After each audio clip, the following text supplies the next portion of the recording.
আসসালামু আলাইকুম। আজকে মূলত আলোচনা করব ডিগ্রি তৃতীয় বর্ষ ভূগোল পঞ্চম পত্র 2025 এর সাজেশন নিয়ে। আজকের সাজেশনে আলোচনার বিষয় থাকবে খ বিভাগ সংক্ষিপ্ত প্রশ্ন। তো মূলত আমি আজকের সাজেশনে যে প্রশ্নগুলো লিখেছি প্রায় 15 থেকে 16টি প্রশ্ন আছে। এই 15 থেকে 16টি প্রশ্ন পড়লে ইনশাল্লাহ আপনারা এখান থেকে সংক্ষিপ্ত প্রশ্নগুলো কমন পাবেন, এটুকু আশা করা যায় ইনশাআল্লাহ। তাহলে প্রশ্নগুলো দেখে নিন। প্রথম প্রশ্ন, আমি 1 নম্বর প্রশ্ন লিখছি দক্ষিণ এশিয়ার ভৌগোলিক অবস্থান, অর্থাৎ দক্ষিণ এশিয়ার ভৌগোলিক অবস্থান লিখুন। এটা কিন্তু গুরুত্বপূর্ণ প্রশ্ন।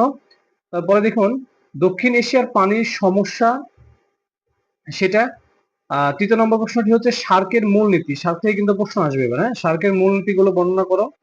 4 নম্বরে আছে দক্ষিণ এশিয়ার দেশ সমূহের জনসংখ্যা বৃদ্ধির হারের কারণ ব্যাখ্যা করতে হবে, অর্থাৎ দক্ষিণ এশিয়ার জনসংখ্যা বৃদ্ধির হার কিন্তু বেশি, এর কারণ কিন্তু ব্যাখ্যা করতে হবে। আচ্ছা, 5 নম্বর প্রশ্ন দেখেন দক্ষিণ এশিয়ার জাতিগত সমস্যা, এটা ব্যাখ্যা করতে হবে। 6 নম্বর প্রশ্নে 6 নম্বরটা রয়েছে দক্ষিণ এশিয়ার তেল সম্পদের বিবরণ, ঠিক আছে। 7 নম্বরটি হলো দক্ষিণ এশিয়ার অর্থনীতি শিল্পের গুরুত্ব, তো দক্ষিণ এশিয়ার অর্থনীতিতে শিল্পের গুরুত্ব কি সেটা আলোচনা করতে হবে।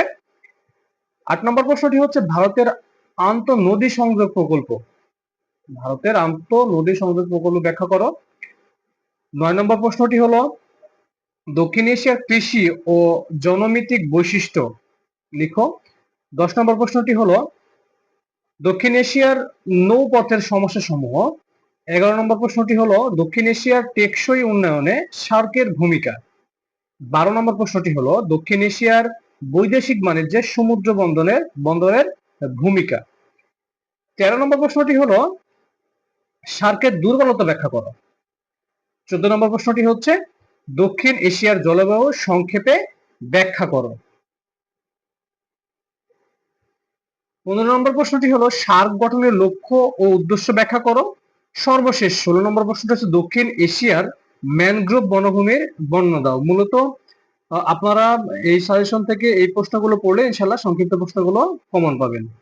আসসালামু আলাইকুম ওয়া রাহমাতুল্লাহ।